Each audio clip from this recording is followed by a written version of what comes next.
ఎప్పుడొచ్చావని కాదు బుల్లెట్ దిగిందా, ఎంత ఖర్చు పెట్టామని కూడా కాదు బుల్లెట్ దిగిందా అంటే ఖచ్చితంగా యూనివర్సల్గా దిగిన బుల్లెట్ బలగం సినిమా. బలగం సినిమాకి ఫిల్మ్ఫేర్ అందుకుంటున్నప్పుడు మీ ఎమోషన్ అసలు ఊహించుకోలేం కదా. భయపడ్డాను, అంటే షివర్ అయిపోయాను.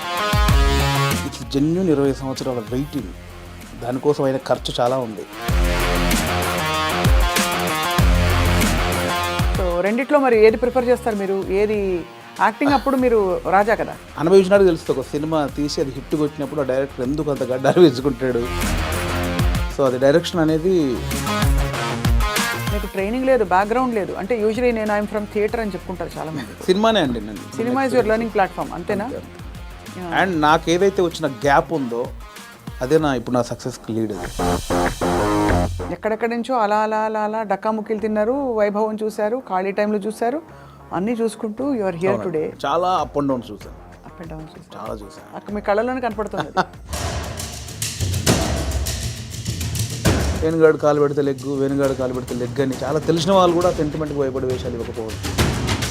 2-3 పెద్ద డైరెక్ట్గా ఆ పెద్ద డైరెక్టర్లు ఎవరో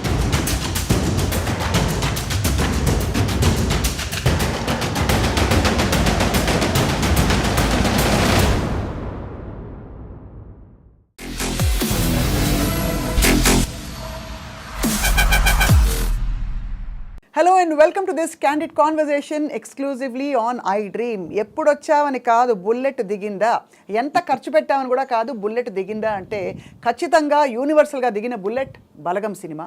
అండ్ ఈ మధ్య ఫిల్మ్ఫేర్ అవార్డ్స్ 3 ఈ సినిమాకి రావడం ఆశ్చర్యం ఏమీ కాదు.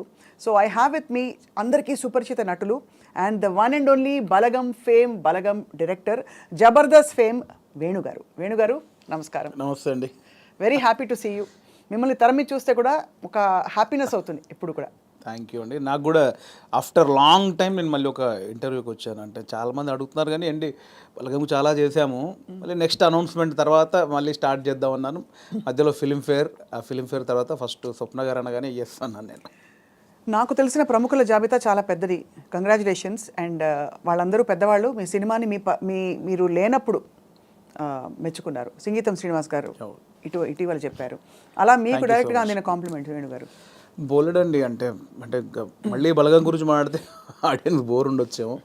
సో మెనీ అంటే బలగంకి ఎస్పెషల్లీ వచ్చిన ప్రతి ప్రశంస ఇది బాగుంది, ఇది టాప్ 1, ఇది టాప్ 2 అలా లేదండి, అన్నీ టాప్ 1లోనే ఉన్నాయి. అంటే ఎవరు ఆ సినిమా గురించి మాట్లాడినా వాళ్ళ కళ్ళు, వాళ్ళ బాడీ మొత్తం మాడుతున్నా నాకు తెలుస్తుంది. ఆ ఎగ్జైట్మెంట్ తెలిసిపోద్ది కదండి. అంటే కంగ్రాచులేషన్స్ హిట్ కొట్టావు వేరు, దాని గురించి ఎక్స్ప్లెయిన్ చేయడానికి మన మాటలు లేవని వాళ్ళ బాడీలోనే షివరింగ్ నేను చాలా చూసాను. సో బలగం సినిమాకి లెక్కలేనని ఉన్నాయి, నాకు ఇది ఒక్కటే అని చెప్పలేనని ఉన్నాయి. ఫిల్మ్ఫేర్ అందుకుంటున్నప్పుడు మీ ఎమోషన్ అసలు ఊహించుకోలేం కదా. భయపడ్డాను, అంటే షివర్ అయిపోయాను. అంటే బలగం రిలీజ్ అయిన 1.5 year తర్వాత జరిగిన ప్రోగ్రామ్కి లోపల ఏదో చిన్న షివర్ అయిపోతున్నాను. బేసికలీ ఇది నిజమా కాదా అంటే కాన్ఫిడెన్స్ అంటే డెఫినెట్లీ కొడతామని ఉంది.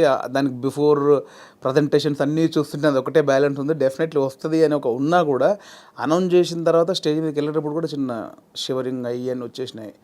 ఎందుకంటే సీరియస్గా ఒక కెరియర్ స్టార్ట్ అయిన దగ్గర నుంచి లైక్ 2000 నుంచి నేను ఇండస్ట్రీలో ఉన్నాను. యాక్టర్ని 2003-4 ఆ టైంలో అయ్యాను. అవును.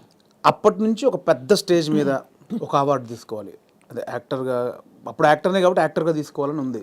నా ఫస్ట్ మూవీకి సంతోషం అవార్డు నాకు ఇచ్చారండి. దాని తర్వాత మళ్ళీ 20 సంవత్సరాలు పట్టింది. 2023లో జై సినిమా అనేది యాక్టర్గా కమిట్ అయ్యాను. 24లో రిలీజ్ అయింది. 24లో మళ్ళీ 2004లో సినిమా రిలీజ్ అయితే 2024లో మళ్ళీ అప్పుడు అవార్డు తీసుకున్నాను, సంతోషం అవార్డు. మళ్ళీ 20 సంవత్సరాల తర్వాత మళ్ళీ తీసుకున్నాను. సో ఆ గ్యాప్లో ఎన్నో క్యారెక్టర్లు చేసి మనకు ఈ అవార్డు ఫంక్షన్లలో తీసుకోవాలి ఎన్ని కలలుగానే ఉంటాను. నేను అందుకే ఆ రోజు స్టేజ్ మీద కూడా చెప్పేశాను, ఓపెన్గా చెప్పేశాను, ఎన్ని నిద్రలేని రాత్రులు, ఎన్ని సిగరెట్ డబ్బాలు, ఎన్ని మందు బాటిళ్ళు, ఎన్ని ఆశలు. అది ఎవరో కాదు, ఇట్స్ జెన్యూన్ 20 సంవత్సరాల వెయిటింగ్, దానికోసం అయిన ఖర్చు చాలా ఉంది. అందుకే ఆ స్టేజ్ మీద నాకు చెప్పాలనిపించింది. అది చెడు కావచ్చు, మంచి కావచ్చు, నేను ఎంత వేదన పడ్డాను అంటే నా అవార్డు కోసం కదా, ఒక సక్సెస్ ఏదో ఒకటి ప్రూవ్ చేసుకోవాలి, ఇండస్ట్రీ అంతా ఒక్కసారి నన్ను చూడాలి. దానికోసం రెగ్యులర్గా అంత ఆరోగ్యం పాడైపోయింది అంటే అది ఆరోగ్యం పాడవడం అనరు, బట్ నా జెన్యున్ ఫీలింగ్ అది. అది ఎన్ని రాత్రులు ఎన్ని డిస్కషన్లు ఇవన్నీ జరిగాయి కాబట్టి అదంతా ఇంత సాలిడ్గా మళ్ళీ ఒక ఫిలింఫేర్లో ఒక ఇయర్కి బెస్ట్ డైరెక్టర్, బెస్ట్ మూవీ, అది టాప్ నాచ్ అవార్డ్స్ అవి. అందుకనే ఇప్పుడు ఇంకా మీ లీగ్ మారిపోయింది. ఇంకా వీళ్ళ వేణుగారు గుర్తుపడతారా లేదా అనుకున్నాం మీ అందరం. అదేం లేదండి, బలగం వేనే ఎప్పుడు కమెడియన్ వేనే. అంతేనా? ఇంక 20 సంవత్సరాలతో కూడా నన్ను కమెడియన్ వేన్గా చూడవచ్చు, నాకు అది ఇష్టం బాగా. కానీ మీకు చాలా స్ట్రాంగ్ ప్రెజెన్స్ అండి యాజ్ అన్ యాక్టర్, కమెడియన్ కూడా. ఆ తెర మీద కొద్దిసేపు వచ్చినా కూడా ఒక్కసారి అంటే కొంతమందికి ఆ లగ్జరీ ఉంటుంది. సో రెండిట్లో మరి ఏది ప్రిఫర్ చేస్తారు మీరు? ఏది యాక్టింగ్ అప్పుడు మీరు రాజా కదా. డెఫినెట్లీ డైరెక్టర్ అనేది ఒక చిన్న పాయింట్ ఎక్కడో తగులుద్ది కదండి. ఏ డైరెక్టర్ ఒక చిన్న పాయింట్ ఎక్కడో ఫ్రెండ్స్ చిట్చాట్లోనో లేదా నిద్రలోనో ఏదో డ్రైవింగ్ చేస్తున్నప్పుడు సంబంధం లేని టైంలో ఒక చిన్న ఫ్లాష్ అవుతుంది ఏదో, ఏ డైరెక్టర్కైనా ఏ రైటర్కైనా, ఇది బాగుందే ఇప్పుడు స్వప్న గారు ఉన్నారు నాకు పరిచయం. స్వప్న గారు నాకు పొద్దున ఇలా సరదాగా అనిపించింది, ఎలా ఉంది అంటే స్వప్న గారు ఒక రియాక్షన్ ఉంటుంది, హే భలే అని. ఆ ఒక్క చిన్న ఐడియాకి ఇంకొకటి సపోర్ట్, ఇది ఒక 10 మంది ఒక 100 మంది దగ్గరికి వెళ్ళేసరికి ఇది పాయింట్గా చేయొచ్చు. అక్కడ నుంచి పేపర్ ఒక కథ రెడీ అవుతూ ఉంటుంది. అక్కడ నుంచి ఒక ప్రొడక్షన్ దగ్గరికి వెళ్ళిన బడ్జెట్లు, గోల, ఇవన్నీ రైటింగ్, సాంగ్స్ ఇవన్నీ జరిగి స్క్రీన్ మీదకి వెళ్ళేసరికి ఒక రూపం వస్తూ ఉంటుంది. దాని తర్వాత మనకి ఎడిటింగ్లో ఒక ప్రాపర్, దాని తర్వాత ఆర్ఆర్, దాని తర్వాత మిక్సింగ్, అంటే ఎక్కడో ఒక చిన్న పాయింట్ కళ్ళ ముందు అలా రూపాంతరం చెంది. అంటే లైక్ బేబీ అండి, ఒక బేబీని కడుపులో పడ్డప్పటి నుంచి బయటకు వచ్చేదాకా తెలియదు. అవును, అంత ఉంటుందండి డైరెక్షన్. సో ఇది ఎప్పటికైనా ఇది గోల్డెన్, అంటే అనుభవించినాడు తెలుస్తుంది. ఒక సినిమా తీసి అది హిట్ కొట్టినప్పుడు ఆ డైరెక్టర్ ఎందుకు అంత గడ్డాలు పెంచుకుంటాడు, ఎందుకంత ఎగ్జైట్ అవుతాడంటే నాకు అనుభవించాక తెలిసింది దాని కష్టం. అంటే ఒక 5 years దాని వెనకాల నేను పడ్డ జర్నీ అంతా నాకు తెలుసు కాబట్టి. సో అది డైరెక్షన్ అనేది చాలా గొప్ప విషయం అండి, గొప్ప విషయం, ఒక గొప్ప ఫుల్ఫిల్మెంట్ మీకు. అంతే, అంటే కంప్లీట్ ఒక థాట్ దగ్గర నుంచి ఎండ్ వరకు మనమే చూస్తాం దాన్ని. అవును. అండ్ యాక్టింగ్ అనేది అది కూడా అంటే నా నెక్స్ట్ సినిమాలో ఒక మంచి సెటప్ ఉంటుంది దానికోసం, అది కూడా సూపర్ అండి. అది నేను రెండు ఏది అంటే నేను చెప్పలేను, ఇది ఫ్రెష్గా అనుభవిస్తున్నా. కానీ ఇప్పుడు మీరు ఇలా అవార్డ్ విన్నింగ్ డైరెక్టర్ అయిపోయారు కాబట్టి కొంచెం ఎక్స్క్యూజ్ మీ అన్నట్టు ఉంటానేమో అందరు మీతో. అదేం లేదు, నేను ఎప్పుడు దాన్ని నమ్మను. అలా ఎక్స్క్యూజ్ మీ అంటే నేను స్టేజ్ మీద మాటలు చెప్పనేమో. అంతేనా? అయితే ఇప్పుడు యాక్టింగ్ ఆఫర్స్ వస్తాయి, కంటిన్యూ చేస్తాయి? చాలా వస్తున్నాయి, బట్ నా రెండో సినిమా మీద అంటే ఇప్పుడు నాకు బలగం ద్వారా మీరే చూశారు, చాలా రెస్పాన్సిబిలిటీ వచ్చింది. అవును, దాంతో భయం వేస్తోంది. అంటే ఇంతమంది డెఫినెట్లీ నన్ను ఆశీర్వదించిన వాళ్ళందరూ మళ్ళీ నా సినిమా చూస్తారు, వాళ్ళని సాటిస్ఫై చేయాలి అనేది బాధ్యత, భయం ఎక్కువైపోయింది నాకు ఇప్పుడు బేసిక్గా. అందుకే ఈ సినిమా వరకు నేను పెద్దగా యాక్టింగ్ వైపు వెళ్ళట్లేదు. సినిమా తర్వాత డెఫినెట్లీ మళ్ళీ అంటే చిన్న క్యారెక్టర్లు చేస్తున్నాను, close friends, 3 days character, 5 days character, lengthy క్యారెక్టర్లు అయితే చేయదలుచుకోలేదు. కానీ ఇప్పుడు మీ ఎలాంటి కథలు చెప్పాలి మీరు అనుకుంటున్నారని మిమ్మల్ని అడిగితే ఏం చెప్తారు మీరు? మిమ్మల్ని మూవ్ చేసే కథలు ఇప్పుడే నాకు డెఫినెట్లీ మట్టి కథల మీద ఎక్కువ నాకు ఉంటుందండి. రియలిస్టిక్ థింగ్, కొంచెం ప్రాక్టికల్గా ఉన్న విషయాలను చెప్పాలనేది నాకు ఉంటుందండి ఎక్కువ. నా చిన్నప్పటి నుంచి చిన్న ఫీలింగ్ అదే. ఇంట్లో పెరిగిన వాతావరణం, మా ఫాదర్ పెరిగిన వాతావరణం, మా ఫాదర్ చిన్న కమ్యూనిజం, ఆయన చిన్న కమ్యూనిస్టు. సో తెలియకుండా అదే బ్లడ్ ఉంది నాలో. సో అందుకే అటువైపే వెళ్తుంది నాకు. కమర్షియల్ అనేది మేబీ ఫ్యూచర్లో చేస్తానేమో. ప్రజెంట్ అయితే మైండ్ అంతా నేను చిన్నప్పుడు నా జీవితంలో, నా జర్నీలో జరిగిన విషయాలు చాలా ఉన్నాయి, చాలా ప్రాక్టికల్ విషయాలు ఉన్నాయి. చాలా జనాల్ని అంటే రెగ్యులర్ కమర్షియల్ అన్నీ చేస్తున్నాం కదా, ఒకసారి చూసి బలగంలాగా ఆలోచించి అరే ఇది కదా మన చుట్టూ ఉన్నాయి కదా అని ఆలోచించే విషయాలు చాలా ఉన్నాయి నా వరకు అయితే. సో అది ఎంతవరకు చెప్పే పరిస్థితి ఉందో తెలియదు, చెప్పేంత వరకు చెప్తాను. చాలా సంతోషకరమైన విషయం ఏంటంటే వేణుగారు, ఇప్పుడు ఇక్కడ తెలంగాణ రాష్ట్రం నుంచి టాలెంట్ ఎంత బ్లాసమ్ అయ్యి ఎన్ని చక్కటి మట్టి కథలు వస్తున్నాయి, ఎంత మంచి టాలెంట్ ఉంది అసలు. చాలా ఏళ్ళు ఆల్మోస్ట్ బయటికి రాలేదు అనిపిస్తుంది. ఆమె రాంగ్? నేను తప్పుగా మాట్లాడాను, కరెక్ట్ చెప్పాను? కరెక్ట్ అండి. ఇప్పుడు బయటికి రావడం, కట్టలు తెంచుకుని ఒక్కొక్కళ్ళు, అంటే ఇక్కడ ఈ గడ్డ మీద ఉండే ఆలోచన ఏంటది, ధాటి అంటారు చూడండి, ఆ కన్విక్షన్ అది చాలా గొప్పదండి. అంటే మట్టి నుంచి పుట్టిన కథలు కదా. అంతే అండి. ఇంతకుముందు ఇక్కడి ప్రాంతం వరకు ఏంటంటే కొంచెం చదువు లేక ఆకలి చౌలు ఇక్కవరకే ఉంది, బట్ అక్కడ సృజనాత్మకత కూడా ఉంది, చాలా ఉంది. అంటే ఇటువైపు ఎన్ని కథలు ఉన్నాయి, అటువైపు ఎన్ని కథలు, ఎక్కడైనా మనుషులు ఉన్న చోట చాలా కథలు ఉంటాయి. అవును. సో ఇక్కడ కథలు కూడా ఇప్పుడు వస్తున్నాయి. అందుకే ఇప్పుడు అంటే ఎట్ ప్రజెంట్ నా మూడంతా ఇక్కడే ఉందన్నమాట. నా జర్నీలో నేను చాలా కథలు చూశాను, అందులో ఒకటి బలగం.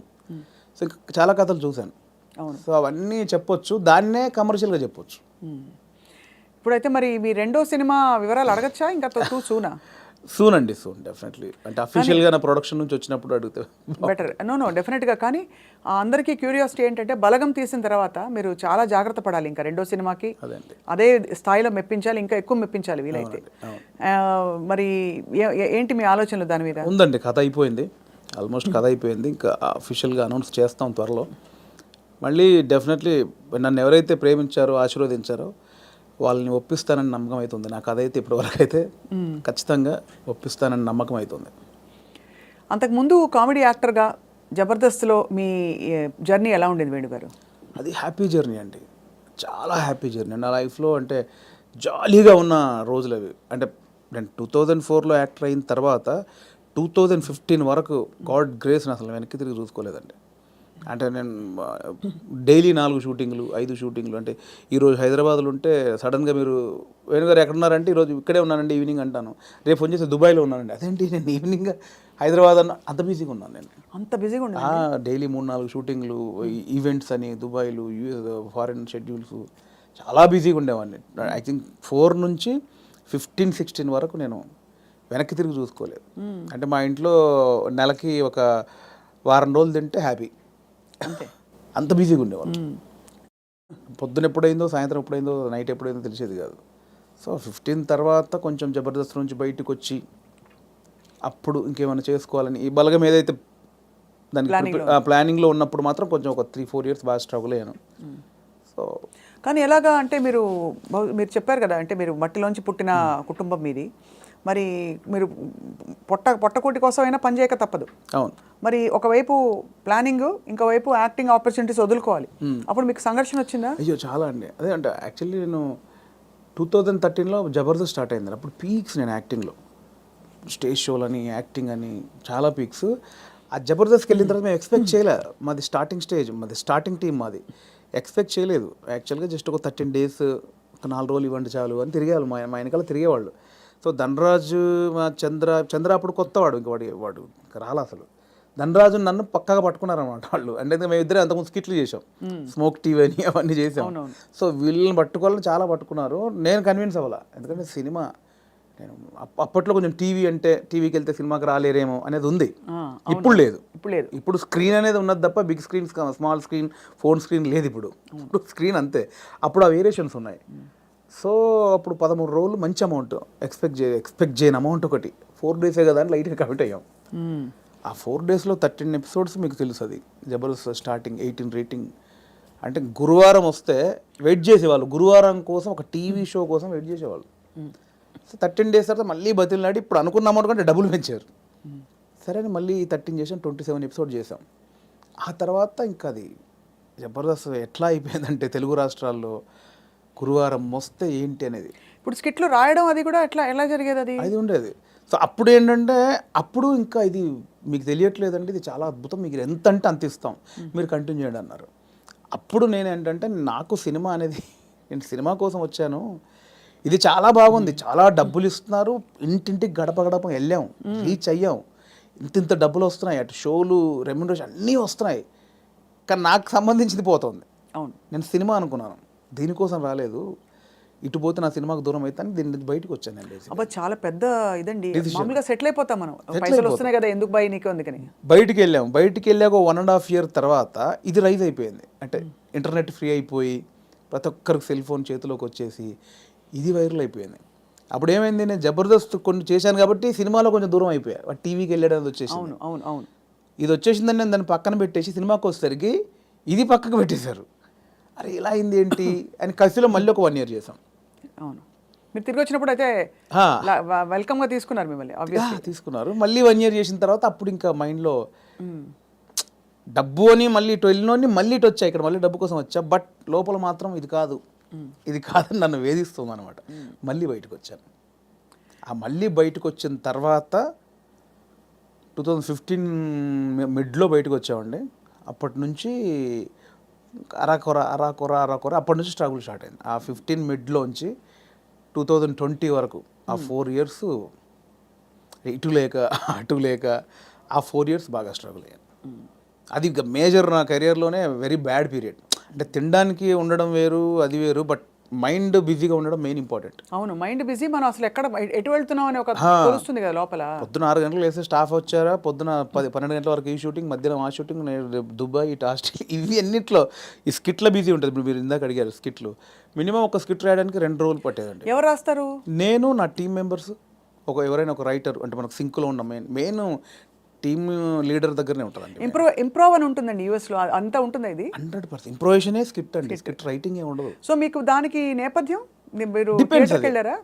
థియేటర్కి వెళ్ళారా? థియేటర్ ఏం లేదండి నాకు. థియేటర్ ఎక్స్పీరియన్స్ లేదు, జస్ట్ మీరు చూసి నేర్చుకునేవి అంతే ఇవన్నీ. అంతే. ఎందుకంటే ఇప్పుడు బాడీ మనం లాంగ్వేజ్, కూర్చున్నామండి, టైమింగ్. ఇప్పుడు పాయింట్ ఎట్లా వస్తే మనం కూర్చున్నాము, లేట్ అవుతుంది, ఈ లేట్ అయిన గ్యాప్లో ఏం చేద్దాం అని ఒక థాట్, ఏం చేయొచ్చు అని కూర్చొని మాట్లాడుకోవడం. అలా మాట్లాడుకుంటే ఏదో జోకులు వస్తూ ఉంటాయి. ఓ బంచ్ ఆఫ్ జోక్స్ వచ్చాక అసలు దీనికి ఏంటి కంటెంట్ ఏంటి, కథ ఏంటి, ఓ ఇలా వచ్చాడు, ఓ మిడ్లో గొడవ జరిగింది, లాస్ట్లో ఆ గొడవ పడి సారీ చెప్పాడు, ఓ స్టార్ట్, ఓ మిడ్, ఎండ్, ఏం చేయొచ్చు దీనికి, అలా కూర్చి స్కిట్ రాయడమే.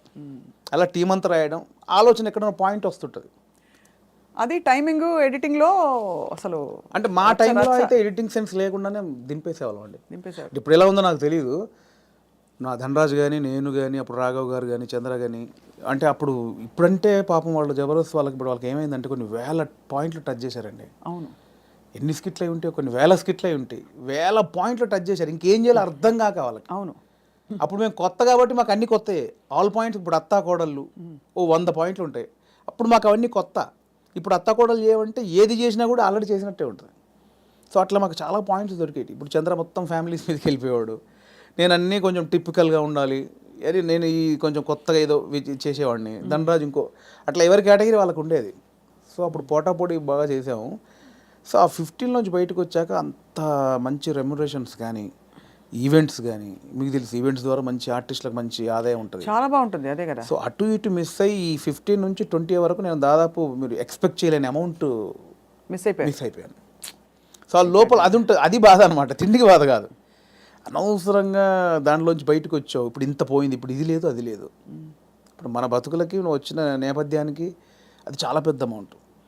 దాన్ని మిస్ అయిపోయామే, తప్పు చేసామా, ఒప్పు చేసామా, అనవసరంగా సినిమా అని ఓ పెద్ద బిల్డప్ ఇచ్చుకొని బయటకు వచ్చావు, ఇక్కడ ఇది లేదు, అక్కడ అంతా సాలిడ్ అమౌంట్ మిస్ అయిపోయి ఏంట్రా తప్పు చేసామనే గిల్ట్ ఒకటి ఉంటుంది చూసారా, ఆ గిల్ట్ ఎక్కువ పోయాను అనమాట. అవును, లక్షల సంపాదన వదులుకోవడం అంటే ఈజీ విషయం కాదు. అండ్ ఇప్పుడు పొద్దున్న లేవగానే ఇంకొకటి అండి, ఒక బిజీ మీరు ఉన్నారు స్వప్న గారు అంటే, మీరు ఇంకా మిమ్మల్ని కట్టేసినా కూడా మీరు ఆగలేరు, ఎందుకంటే మనకి అంత ఉంది, అంత పని చేసేవాళ్ళు పొద్దున్న లేవగానే మనం ఏం పని లేదంటే ఎలా ఉంటుంది.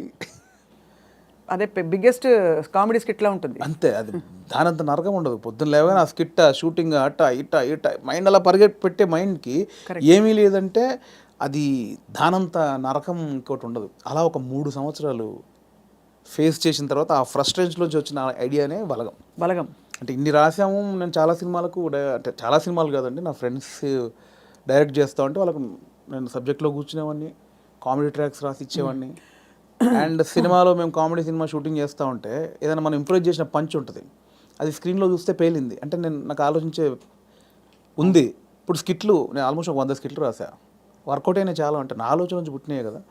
సో నాకు నేను ఎందుకు చేసుకోకూడదు, అంటే ఇప్పుడు ఒక అవకాశం ఒకరు ఇస్తారు, డెఫినెట్లీ అందరు ఇస్తేనే ఇక్కడ దాకా వచ్చాను.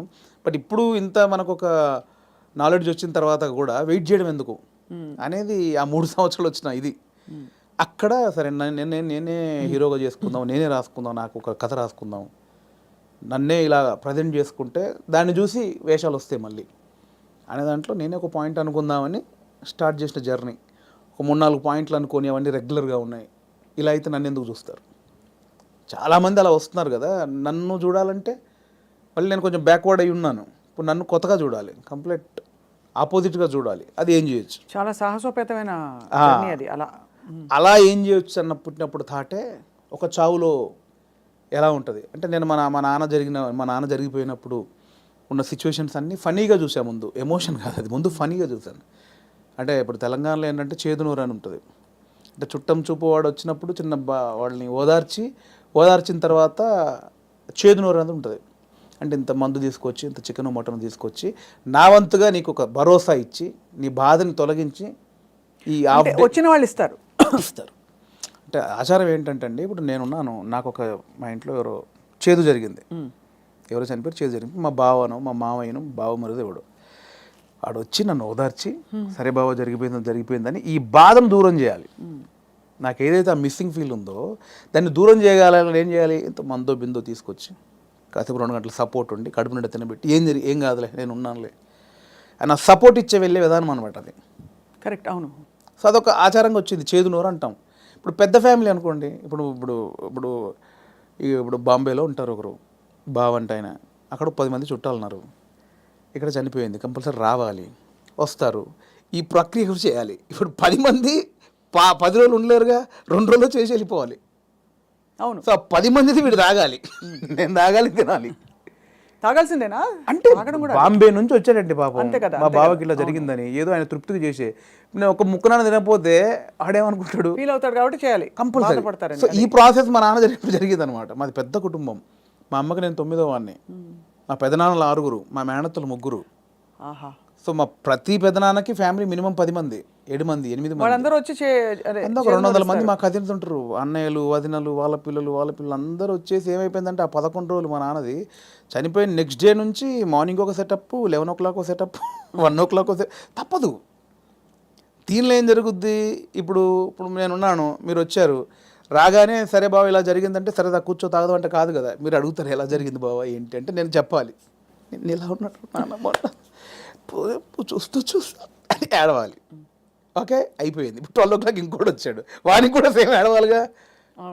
రాగానే రాబావ కూర్చోండి, వాడు మళ్ళీ చూసేవాడు ఒక కంట నీరు కూడా పెట్టలేదు, వాడు రాగానే తాగినని వాడు అనుకుంటాడని వాని కోసం మళ్ళీ సేమ్ ప్రాసెస్. ఏమైందంటే నానిలా లేడు అన్నీ అంటే నాకు అలా ఉంది. ఎలా జరుగుతుందంటే వస్తున్నారు, తాగుతున్నారు, ఏడుస్తున్నారు, తింటున్నారు, పంటున్నారు, ఏడుస్తున్నారు, ఏంద్రా అది. అప్పుడు నా చిన్న వయసు 99లో మా నాన్న చనిపోయినప్పుడు ఆ వయసులో నాకు అది అనిపించింది, మీరు సెలబ్రేట్ చేసుకుంటున్నారా, బాధపడుతున్నారా, ఎంజాయ్ చేస్తున్నారా అనేది ఒకటి ఉంది, ఎప్పుడో చూసినది. అది ఇక్కడికి షిఫ్ట్ అయిందనమాట.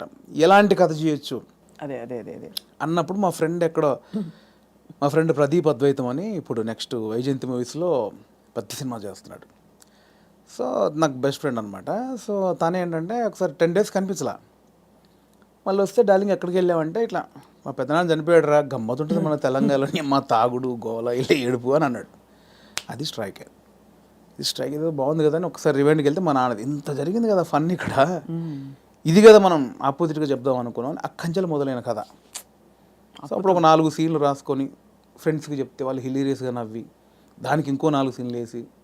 కానీ ఇక్కడ విశేషం ఏంటంటేనండి, జబర్దస్త్ కావచ్చు ఇది కావచ్చు, చాలా సీరియస్ అంశాలని లైటన్ చేయడం ఈజీ కాదు. సెంటిమెంట్స్ హర్ట్ అవుతాయని ఒక బాధ ఉంటుంది కదా. ఇప్పుడు మీరు పిల్లలు పుట్టలేదు ఒక జంటకి, దాని మీద మీరు జబర్దస్త్లో ఒక స్కిట్ రాయాలనుకోండి, చాలా మంది హర్ట్ అయిపోతారు, నీకు అసలు మనసుందా, నువ్వు సమాజంలో బాధ్యత గలవాడిగా, ఇవన్నీ అడుగుతారు ఆబ్వియస్లీ కదా. అలాంటిదే చావు కూడా చాలా పర్సనల్, చాలా ఇది. కానీ ఇందులో మీరు ఒక విధమైన హ్యూమరు, లైఫ్లోని చాలా సటిల్గా జరిగిపోయే ఇవన్నీ తీసుకొచ్చారు చూడండి. అది దాన్ని కూడా మన పెద్దవాళ్ళు చెప్పిన నిదర్శనాలు అండి నిజంగా. అంటే ప్రతి విషయంలో మీకు సీరియస్నెస్ ఉంటుంది, కామెడీ ఉంటుంది. ప్రతి ఇన్సిడెంట్లో మీరు కామెడీ, ఇప్పుడు ఇది సీరియస్ అనుకోండి ఒక చావు అనేది, ఎగ్జాక్ట్ లేకపోతే ఒక కామెడీదే తీసుకుందాం, కానీ దానిలో కూడా సీరియస్ ఉంటుంది. ఇది చావు అనేది సీరియస్ అనుకోండి, దానిలో మనం కామెడీ చెప్పాను నేను, కానీ ప్రాపర్గా ఒక కామెడీ ఎపిసోడ్ ఉందనుకోండి, దాంట్లో సీరియస్ కూడా ఉంటుంది. మనం చూసే దృష్టికోణమే. నాకు ఒకసారి ఏమైందంటే అవునన్నా కాదన్నా అనే సినిమాకి మేము ట్రిప్కి వెళ్ళామన్నమాట. సో తేజ గారు, ఉదయ్ కిరణ్ గారు, సుమన్ శెట్టి, నేను, ధర్మవరం సుబ్రహ్మణ్యం గారు. ఆయన ఒక చోట ఒక మాట అన్నాడండి ఒక ఇంటర్వ్యూలో, ప్రెస్ వాళ్ళు అడిగారు, అదండి అందులో కొంచెం బూత్ ఉందండి, శృంగారం ఎక్కువ ఉందండి అంటే, ఆయన ఒక మాట, ఏ సందర్భమో నాకు తెలియదు, ఒక మాట నన్ను పడిపోయింది. ఏమైనా ఇప్పుడు ఎయిడ్స్ మీద సినిమా చూస్తున్నప్పుడు, ఎయిడ్స్ మీద అవగాహన కల్పించడానికి ఒక సినిమా చేస్తున్నప్పుడు ముందు శృంగారం చూపించాలి. వాడు ఎలా ఎడిక్ట్ అయ్యాడు శృంగారానికి, కొంచెం బ్యాడ్ రూట్ ఎలా పట్టాడంటే అవన్నీ చూపించాలి. కొంచెం ఆ రొమాంటిక్ అప్పీల్ చూపించినప్పుడే ఇది చెప్తావు, అది చూపించకుండా ఇది చెప్తే ఎవడు చూడ్డాయి అన్నాడు. కరెక్ట్, అంతే, అది నిజమే. మీకు అర్థమైంది? నాకు అందులో ఏదో దొరికింది నాకు. అంటే మనకు మంచి చెప్పినప్పుడు దానిలో చెడు కారణమైంది ముందు చెప్పినప్పుడే, ఇది చెడు, దీనివల్ల ఇది జరుగుతుందని చెప్తాం కదా. అవును, ఆ మంచిని పట్టుకుంటే సరిపోతుంది, పట్టుకోవాలి. అదే దానికోసం ఇవన్నీ తప్పదు, మేకప్లు చేయడం తప్పదు. పలకం కూడా అంత, నేను రాగానే కుటుంబాలు కలుస్తాయంటే ఎవరు చూడరు. కుటుంబం కలవాలి అంటే సోది అనుకుంటారు. దానిలోనే మనం ఏం చేయొచ్చు, ఎలా చెప్పొచ్చు అనేది. కానీ ఎంత ఎంత సూక్ష్మమైన ప్రయాణం మీలో జరిగిపోయింది చూడండి. మీ ఎదుగుదల ద్వారా ఎన్ని విషయాలు మీరు గ్రహించుకున్నారు. మీకు ట్రైనింగ్ లేదు, బ్యాక్గ్రౌండ్ లేదు. అంటే యూజువలీ నేను ఐఎమ్ ఫ్రమ్ థియేటర్ అని చెప్పుకుంటారు చాలామంది. మీకు సినిమానే అండి, నేను థియేటర్ సినిమా షూటింగ్లో చేసినప్పుడు cinema is your learning platform అంతేనా?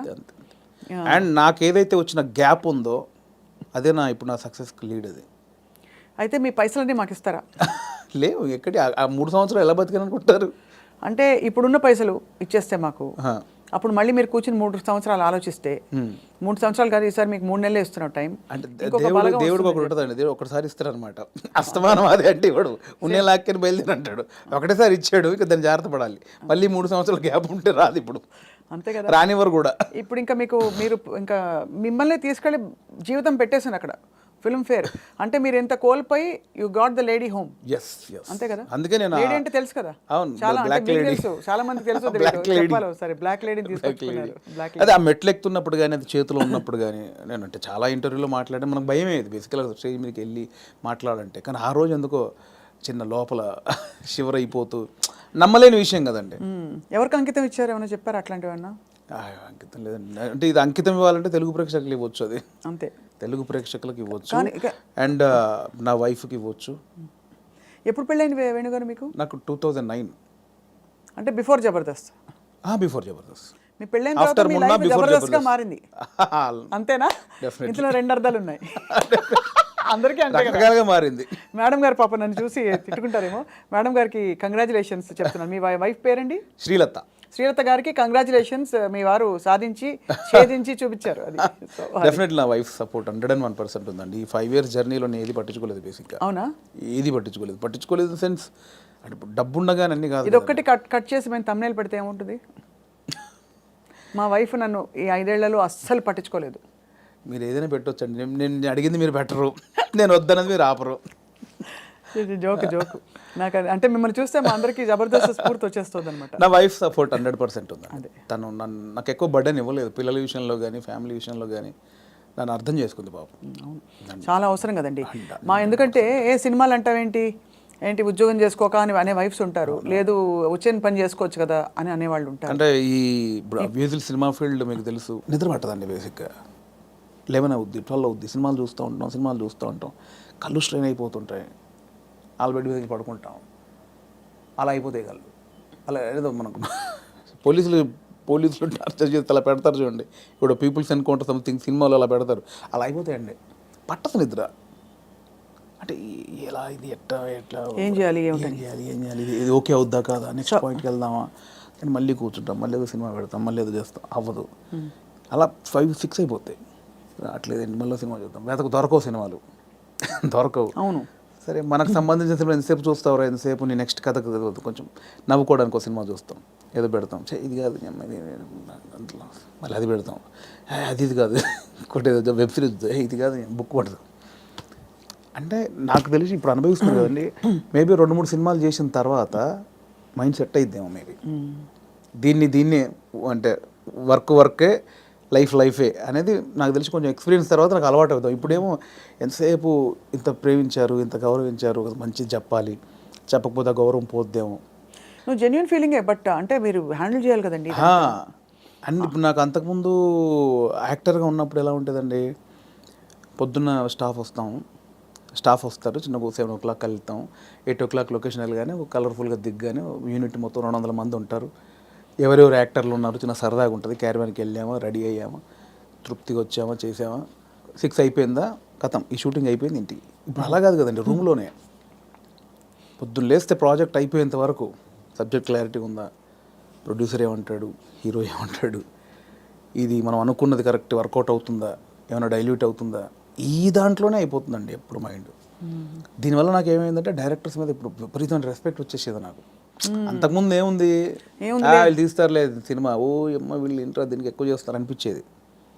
ఇప్పుడు అది భరించిన తర్వాత నాకు ప్రతి దర్శకుడి మీద రెస్పెక్ట్ వచ్చేసింది. మరి నాకు మొన్న ఎవరో ఒక కథ చెప్తానన్నయ్య, నీకు ఒక చిన్న మీరు ఇంపార్టెంట్ క్యారెక్టరు అంటే, నా దాంట్లో నెక్స్ట్ వీక్ అని 3 వారాలు తోసేసాను.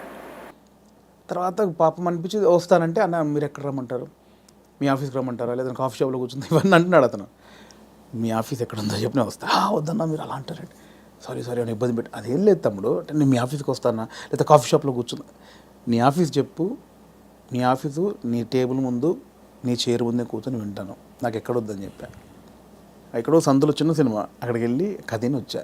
ఎందుకంటే నాకు ఆ రెస్పెక్ట్ వచ్చేసింది. అది చిన్న సినిమానే పెద్ద సినిమా అయినా పాపం వాడు ఎంతో టైం పెట్టి ఒక ప్రొడ్యూసర్ని ఒప్పించి ఆ టీంని సెట్ చేసుకొని ఆ ప్రాసెస్ ఉంటుంది చూసారా, అది అనుభవించాను కాబట్టి నాకు రెస్పెక్ట్ వచ్చేసింది. సీరియస్లీ మోసేవాడికే తెలుసు అంటారు కదండి, కాబట్టి అవును ఖచ్చితంగా.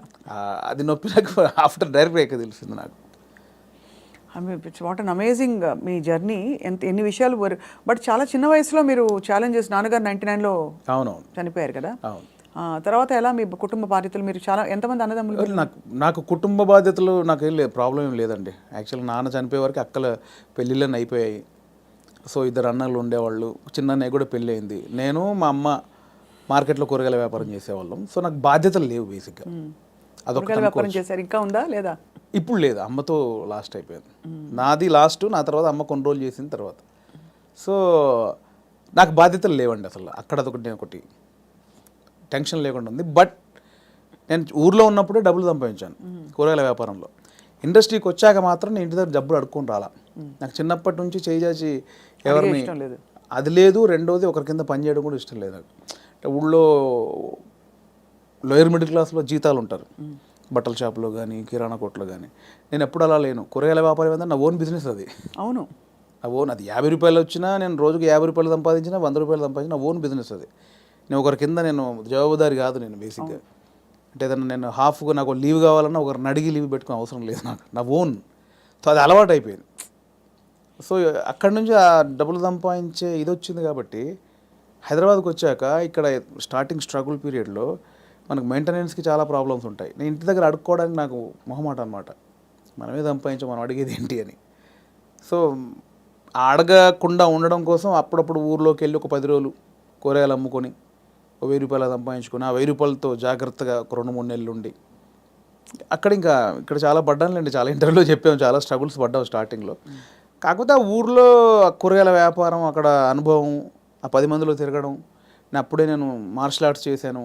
నేను స్టేట్ లెవెల్ 2 టైమ్ ఛాంపియన్. నాకు 96లో సుమన్ గారి చేతుల మీద ఛాంపియన్షిప్ అందుకున్నాను నేను. సో ఆ మెచ్యూర్డ్ అయితే ఉందండి మీ దగ్గర. బ్రౌన్ బెల్ట్ హోల్డర్ అప్పుడు షాओलिन కుంగ్ఫూలో. నాకు ఒక 60-70 స్టూడెంట్స్. కరీంనగర్లో 2nd ప్లేస్ కొట్టాను, కరీంనగర్లో 1st ప్లేస్ కొట్టాను. ఎన్ని రంగాలు మిమ్మల్ని పిలిచే చూడండి, కళ, క్రీడలు. అంటే కళకు అదే నాందండి కరాటే అనేది. అంటే ఊర్లో ఉన్న వాళ్ళకి ఇది కాదు మన లైఫ్. ఇట్లా నా ఫ్రెండ్స్ లాగా ఇక్కడే పవర్ లూమ్స్ నడుపుకుంటూ కూరగాయలు అమ్ముకుంటూ ఇలా కాదు, ఏదో ఉంది అని. ఆ ఉన్న దాంట్లో చేయగలిగింది ఏంటి, ఏదో కరాటే నేర్పుతున్నారని అక్కడికి వెళ్తే అక్కడ టోర్నమెంట్లు, వేరే ప్రపంచం చూశాను నేను అక్కడ. అవును, చూసి దాంట్లో ఫ్యూచర్ లేదనిపించింది. అంటే మన ఫినాన్షియల్గా కానీ పేరు ప్రఖ్యాతులుగా కానీ దాంట్లో కొంచెం లేదు. నెక్స్ట్ ఏంటి, అక్కడ ఉన్నప్పుడు మన కూరగాయల మార్కెట్లో ఉన్నప్పుడు నేను మాట్లాడే మాటలు విని, నేను వేసే జోకులు కానీ పంచులు కానీ విని అందరు నన్ను బాబు మోహన్ బామ్మర్ది అనేవాళ్ళు. సో అక్కడ చాలామంది సినిమా యాక్టర్ తెలియకుండా ఒకటి నాటు పడిపోయింది. స్కూల్లో మనం మాటలకి, అంటే నేను కామెడీ చేస్తాను వాళ్ళకి తెలుసు, నాకు తెలియదు అది కామెడీ అని. మీరేంటి డైలాగులు స్కిట్లు చూసి చేసేవారే, సీన్స్ చూసి చేసేవారా? అలా కాదండి, అలా కాదు. స్కిట్లు ఎట్లా అసలు ఫస్ట్ స్కిట్ ఎప్పుడే సార్ చెప్పండి మీరు? అఫీషియల్ స్కిట్ అంటే official skit either on stage or on TV. Official skit 90 అంటే స్కూల్లోనే. స్కూల్ కాదండి, స్కూల్లో అసలు చాలా సిగ్గు నాకు. ఓ, అంటే బ్యాక్ బెంచ్ అనమాట. బ్యాక్ బెంచ్లో తోపునే, చాలా సిగ్గు నాకు స్కూల్లో. అది రాగా ఇండస్ట్రీకి వచ్చాక వచ్చింది అది. స్కూల్లో చాలా సిగ్గండి. స్కూల్లో యాక్టివ్గా ఉండి పాటలు పాడి అదేం లేదు. ఆ టైప్ కాదు. బ్యాక్ బెంచ్లో మనం కూర్చున్నామంటే ఒరిజినల్ స్టేజ్ ముందు ఎంతమంది ఉంటారో దానికి డబుల్ ఉంటారు. అక్కడ సూపర్ స్టార్ని. కానీ చిన్న మైక్ అంటే శివరు, ఆ భయాలు నాకు ఇండస్ట్రీకి వచ్చాక పోయింది అది. సో అలా అయితే ఆ లెక్కన ఫస్ట్ స్కిట్ ఎప్పుడు వేశారు? నేను 10th ఫస్ట్ మైక్ బట్టి చిన్న అఫీషియల్గా వచ్చిన పర్ఫార్మెన్స్ లాంటిదంటే మా 10th క్లాస్లో మీకు ట్యూషన్కి వెళ్తాను చూసారా, గవర్నమెంట్ స్కూల్లో చదివే పిల్లలు. అవును, మ్యాథమెటిక్స్, సైన్స్, ఇంగ్లీష్కి ట్యూషన్కి వెళ్తారు. సో ఆ ట్యూషన్కి వెళ్ళే ప్రాసెస్లో ఆ స్కూల్లో పాట పాడాను నేను. నాకు 2nd ప్లేస్ వచ్చింది, మా ఇంకో అమ్మాయికి 1st ప్లేస్ వచ్చింది.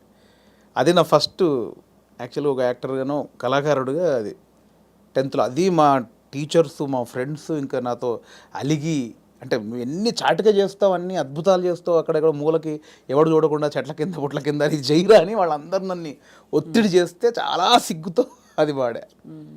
అది ఫస్ట్. ఇండస్ట్రీలో స్కిట్ అంటే స్మోక్ టీవీతో బాగా రీచ్ అయ్యామండి బేసిక్గా. అవునవును. స్మోక్ టీవీతో రీచ్ అయ్యాము. దానికి బిఫోరు చిన్నగా చేసామండి. మనసు మాట వినదు అనుకుంటా, ఐ థింక్ నా సెకండ్ మూవీ మనసు మాట వినదు. దుర్గం చెరువులో ఆడియో ఫంక్షను. అప్పుడు ఏంటంటే అప్పుడు కూడా నాకు సిగ్గు, బట్ యూనిట్లో నా అల్లరి నా గోలకు అందరూ ఫ్యాన్స్. ఓ స్లోగా అలాగా.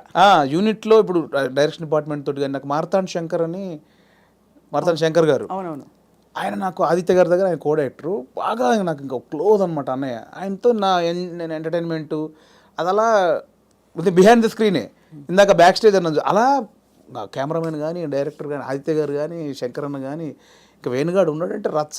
అందులో వేణుగాడు అంతే. ఇంకా ఆ నైట్ చచ్చిపోవాల్సింది ఒక్కొక్కటి నవ్వి అలా ఉండేది.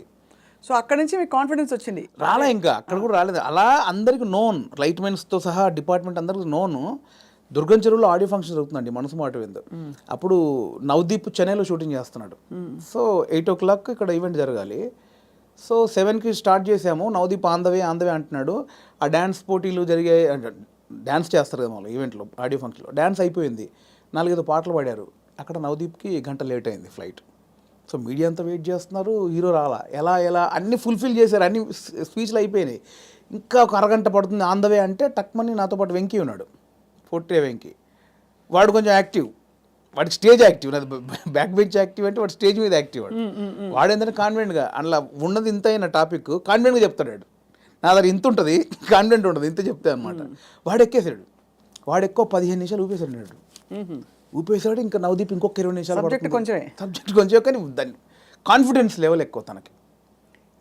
అంటే ఇంత ఉన్నదాన్ని ఇంత కాన్ఫిడెంట్గా చెప్పగలడు. సో వాడు 20 minutes చేశాడు. ఇంకా నవదీప్ 20 నిమిషాలు రావాలి.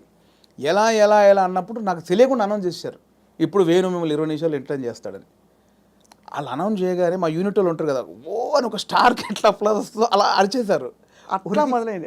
ఎవర్రా మీరు అడిగింది, నాకు షివరు.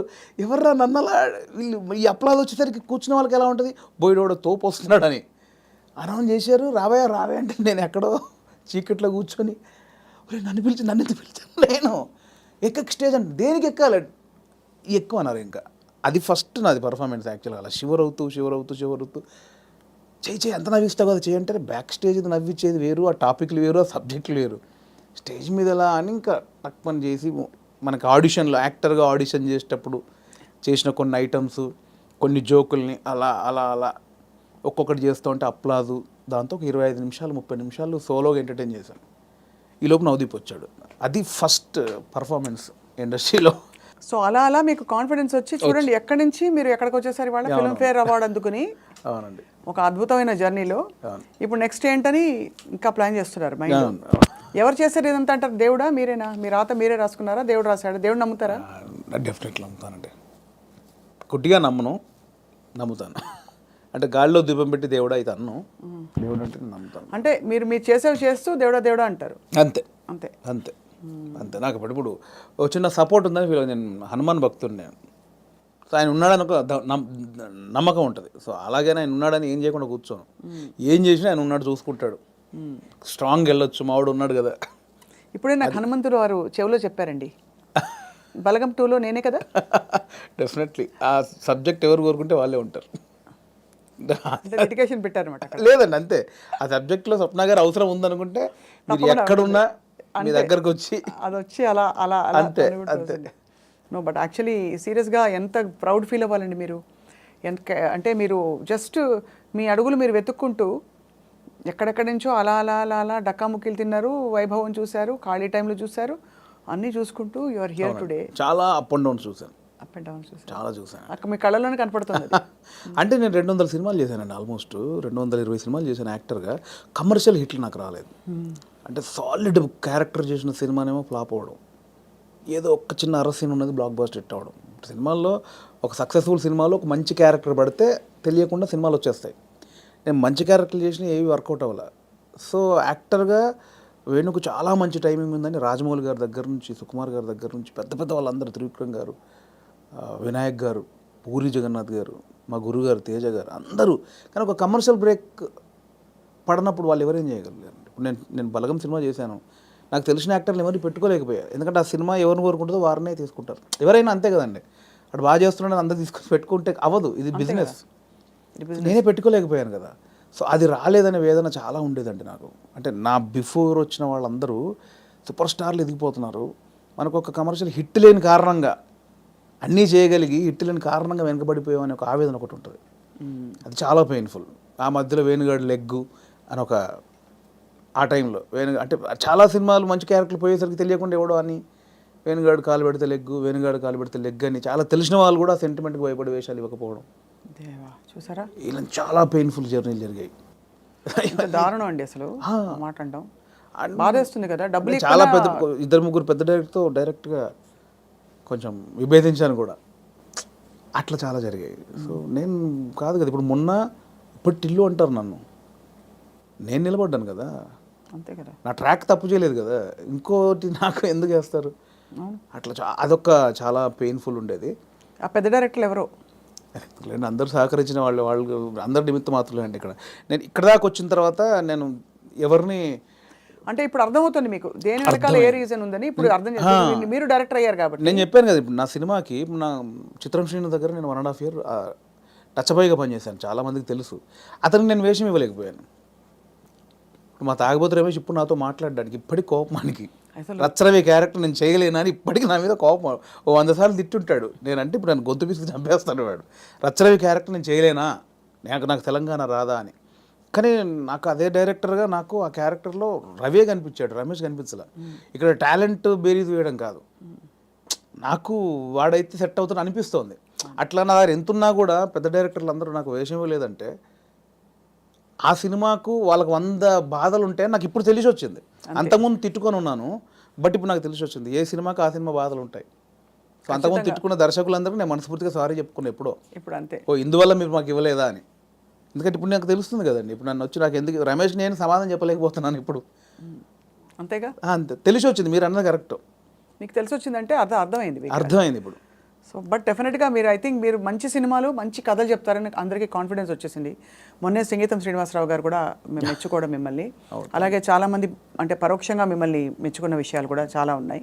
బలగం సినిమా ఒక బెంచ్ మార్క్ అయిపోయింది వాళ్ళ ఇండస్ట్రీలో. అంటే ఒక ఇన్నోవేటివ్ నావెల్ స్టోరీతో ఇన్నోవేటివ్ విధానంలో ఎక్కువ బడ్జెట్ లేకుండా మనసుని హత్తుకునే సినిమా ఎలా తీయచ్చో వేణుగారు చేసి చూపించారు. దానికి గాను మీకు ఫిల్మ్ఫేర్ అవార్డుతో పాటు మా అందరి తరఫు నుంచి thank you so much for opening the doors. చాలామంది మీలాగా ఇప్పుడు ఔత్సాహికులు గివప్ చేయకుండా ఖచ్చితంగా మీలాగా ప్రయత్నించుకుంటూ వాళ్ళ దారి వెతుక్కుని ఇండస్ట్రీ ఎంత పెద్దదో ఎంత సముద్రమో ప్రూవ్ చేసి చూపించారు వేణుగారు. Thank you so much. Congratulations once again. Thank you. And మీ ఇంటికి ప్రతి కిటికీలో మేము వచ్చి ఇలా కనపడుతూ ఉంటాం అనమాట అప్పుడప్పుడు. అంటే వెతుకుంటుంటే మీరు అలా రైటర్ అలా రాసుకుంటూ ఉంటారు కదా, అప్పుడు మేము వచ్చి ఇలా అలా అంతసేపు అలా ఏమి రాసుకోవడాలు ఉండవండి. అంతేనా?